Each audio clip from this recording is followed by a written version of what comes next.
Hello humans, my name is Projudah and this story does not take place in Bob High School.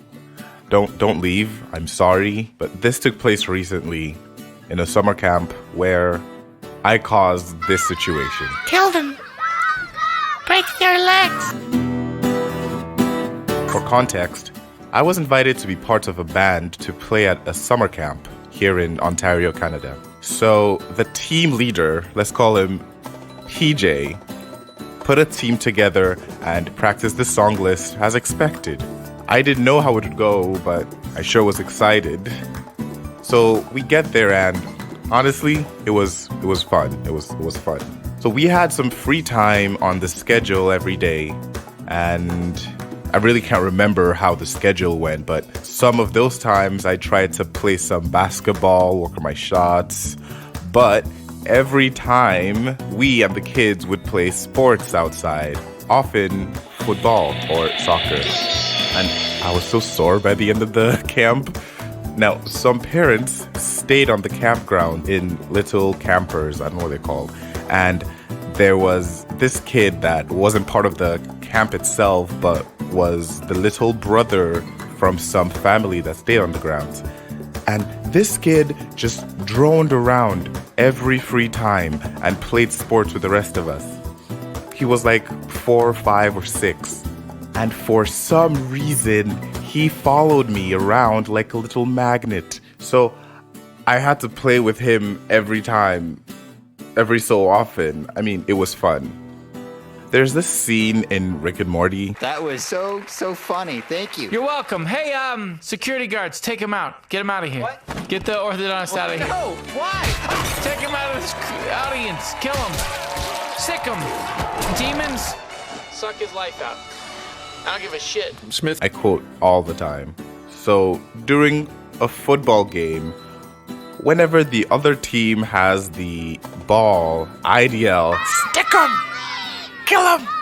Break their legs! This went on for like 3 days. Murder them! Break their legs! Until Stick them! Kill them! Break their legs! and I'm like, what? And PJ's like, Yeah, that's right. That's what you get.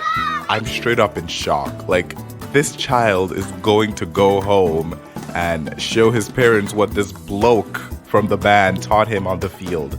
So I'm like, No. Don't do that. so instead I start yelling Hug them. Love them. It's all good. until the kid goes like, Yeah, hug them! Love them! phew, dear God. Kid kept following me though, so I made sure to stop saying that. Kids are like sponges. They just take in and replicate. The rest of the camp was good. I played the electric guitar and sang. There was a lot of competitive games of Coup. Coup's my favorite board game. Card game. I think it's a card game. Shasha, if you like this video, subscribe. Like button, comment, share, all the words, anything. It means a lot. One day after I came back from class, I took off my shoe and I was greeted with a shocking yet novel sight. My entire foot was green. Why? How? Since when? Am I dying? I had many questions, but I wasn't concerned about finding answers. I had a pretty good guess as to how. I just wasn't sure if it was permanent. See, in boarding school, we had open shared showers and pretty much open shared everything else. Living in a boys' dorm, it's fair to say that to my AGS1 grade 7 self, those shower floors were basically lava, and my bare feet could not touch them. So everybody wore flip-flops, slippers, rubber slip-ons, whatever you wanted to call it, to shower. And so did I. There are many skilled children in the school. People are great at music and dancing. Some people were great at art and they made comics and such. But no community took pride in their work as much as the thieves. I once had my metal fork stolen out of my metal bowl in an empty room that only I was in. I looked away for only a few seconds. And so my slippers went on vacation and I had to resort to borrowing and waiting for others to be done. Hey, can I use your slippers? I know 3 people have already asked before you. Hey man, can I use your slippers after you? No. I grew frustrated. Of all the shoes and footwear I brought for the term, I had sandals for casual occasions, dress shoes for uniform, formal occasions, and slippers for everything else. Buying new ones was not an option until visiting day. So I thought I had one down, but I still had two options. My feet shall not touch these dirty floors. Instead, I will use my dress shoes. They'll dry out. I wouldn't have to borrow or wait for others. And so I did. A few days later. So at this point, I was very certain that this was a consequence of my own actions. But why was it green? Was it permanent? Am I dying? Why? I'm pretty sure I was growing fungus shockingly uniformly around my foot. Both feet. I hated biology, but it was an easy guess. That's a straightforward, that's a logical conclusion to make. However, what to do? I did nothing. I did absolutely nothing about it. And it left. It's gone now. I mean, I didn't do nothing. I stopped. I just stopped wearing my shoes. I stopped that and it's left and I'm alive. So maybe don't wear wet dress shoes and wet socks around for long periods of time. And have a nice day. The end of every school semester marked the beginning of war. Hello humans. Every school has various traditions for the end of the term. Some have parties or elaborate competitions or a big prank or something. But nothing prepared me for straight up warfare. What do you have all that for? Oh, you just ones don't know. After exams, we have no classes, no homework.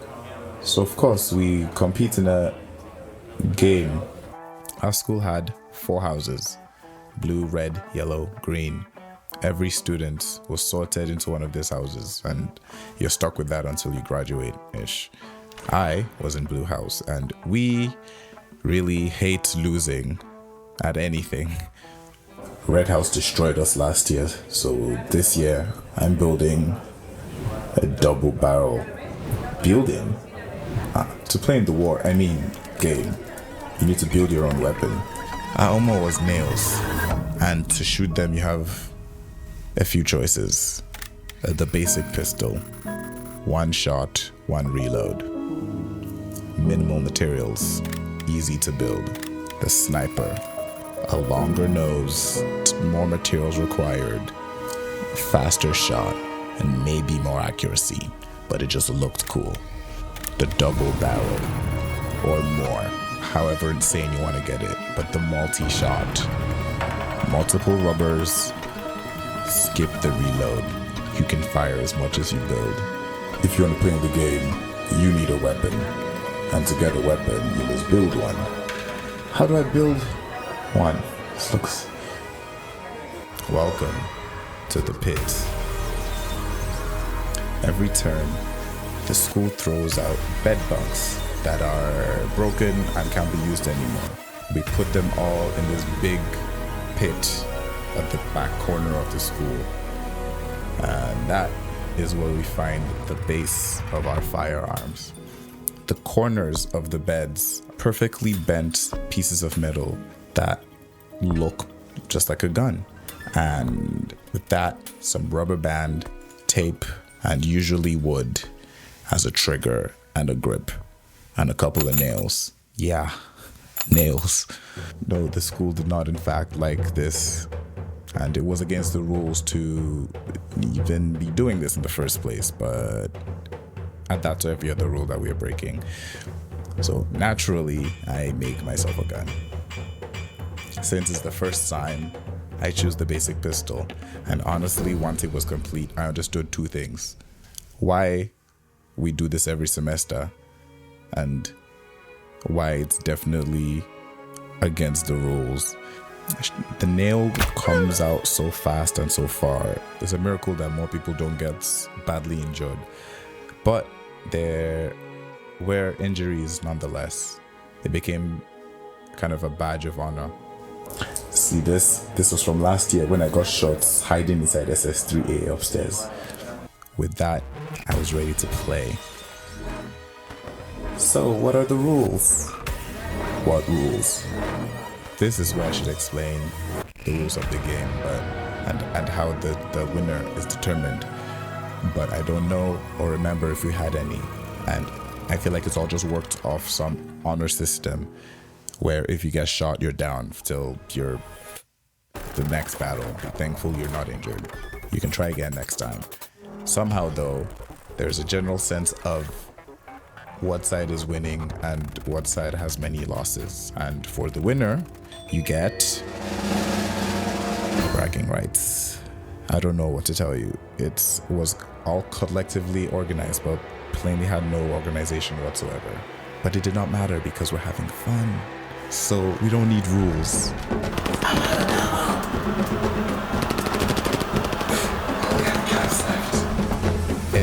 In Star Wars, you can set your gun to stun. So in place of nails, we could use bottle caps for softer ammos that don't injure people, or when you're too chicken to fire with real projectiles, which I was one of. I did not, in fact, like being shot at with nails. I'm fine shooting them, though.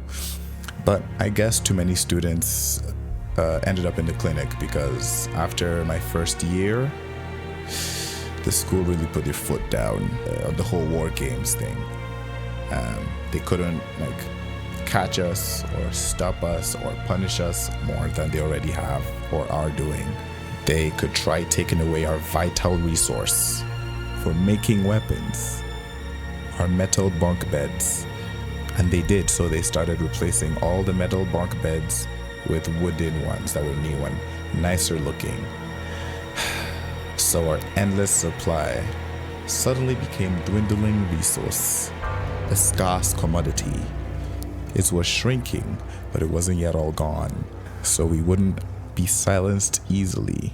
All of a sudden, owning a weapon became more interesting. But that's for next time. Thanks for watching.